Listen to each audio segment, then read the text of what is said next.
একটা স্কুলে একজন শিক্ষক রাখলাম, অঙ্কের শিক্ষক। সে পড়াচ্ছে 2 যোগ 2 সমান 4।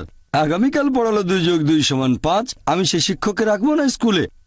একইভাবে এরকম মুরতাদের ক্ষেত্রে শাস্তি কোন ইসলামিক দেশে হচ্ছে মৃত্যুদণ্ড। এটাকে ঠিক জবরদস্তি বলা যায় না। এখানে এই লোক সত্য থেকে অনেক দূরে চলে গেছে মিথ্যার দিকে। তবে কোনো মানুষের ইসলাম ধর্ম গ্রহণের কথা যদি বলতে হয়, কোনো মুসলিম একজন অমুসলিমকে ইসলাম গ্রহণে জোর করতে পারবে না, তরবারি ঠেকিয়ে অথবা বন্দুকের নল ঠেকিয়ে। আমাদের কাজ হলো আমরা আল্লাহর বাণী প্রচার করব। পছন্দ হলে গ্রহণ করবেন, না হলে গ্রহণ করবেন না। আমাদের দায়িত্ব হলো প্রচার করা। পবিত্র কোরআন বলছে সূরা গাশিয়া অধ্যায় নম্বর 88, ফাযাক্কির ইন্নামা আনতা মুযাক্কির। আমাদের দায়িত্ব বাণী প্রচার করা। সত্যের বাণী প্রচার করব সবচেয়ে সেরা উপায়ে, হিকমতের সাথে আর সুন্দরভাবে।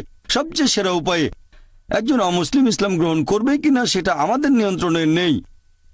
আমরা তরবারি বা বন্দুকের ভয় দেখিয়ে কাউকে ইসলাম গ্রহণে বাধ্য করতে